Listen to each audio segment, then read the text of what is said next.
It's very nice to see all of you here. So, here is Brent. Okay, now I'm gonna talk about very simple thing.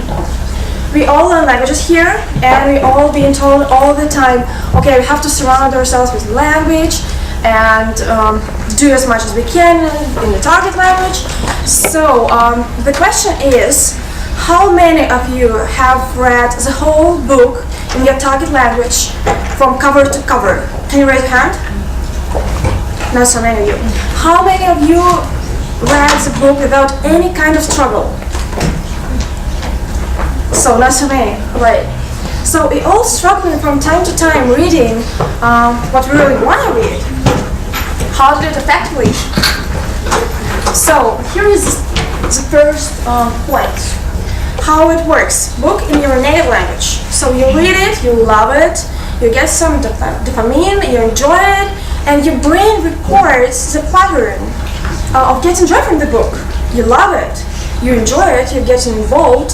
Sometimes that happens what we call the book hangover, when you read a book and then you feel really sad about finishing it. Book in foreign language. What happens a lot? You read it, you struggle. And your brain creates the pattern when it's really painful for you to read the book in foreign language. It doesn't matter which language, French, English, Polish, Greek, whatever. So it doesn't work. What can you do? You can break the pattern. Make your brain enjoy the book. So there are some tips for you to get involved. Skim and scan and try to guess the meaning of the words that you see. Of course, you can Google words. It's not prohibited. But do not spend too much time on it. Do not concentrate totally on it. Because you should be curious, but not nerdy. You have to stop thinking about, okay, I'm going to read this book and I'm going to improve like this. I'm going to be C1 instead of B2. So it really doesn't work in real life. But you have to remember new words, and when you have your words, your vocab should be active. Like, I'm not kidding, really. So in order to make your vocab active, you should use it. So here I can show you a couple of sources. First, it's Quizlet. It's a really good one. You can use on your phone, and you just apply the word, and you can train it, which is really cool. So you take the word, go with Quizlet. The second one is Kahoot. It's more of a group activity, which is really cool. So you can play as a group, or you can use it in your with your mates. So make your vocab active. The speed of your reading. You can't improve the speed of your reading until your vocab is extended enough. So it goes to this again. Try to read as you do it in your own language. When you love, discuss characters, plots, don't struggle with grammar structures. Do not pick books that is classic or cool in language or truly British, because you might try to read it, but ask yourself a simple thing. Can you finish this book in Russian without a deep struggle? For example, I had a lot of books in my English literature course, and I was really excited to read them all in English. And then I realized that, okay, it's really cool, but I don't get it, even in Russian. So don't do that. Do not take simplified versions.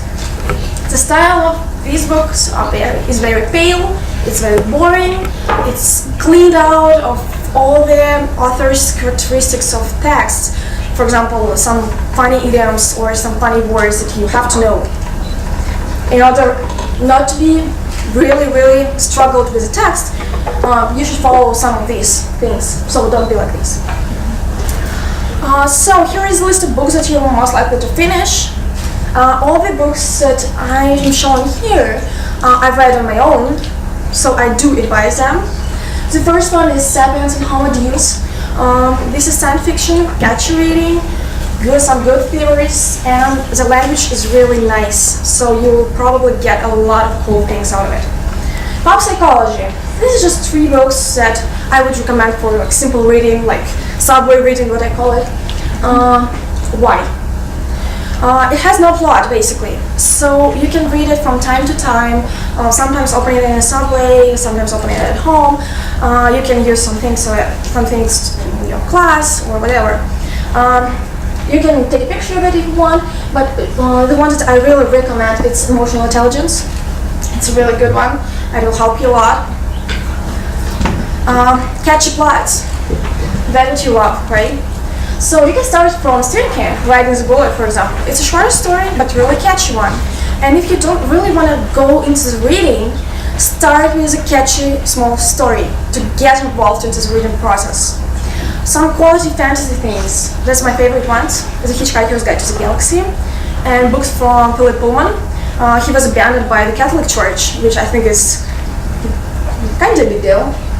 And Stephen King movie. Also, what can you do is to watch the movie and then to read the book, or vice versa.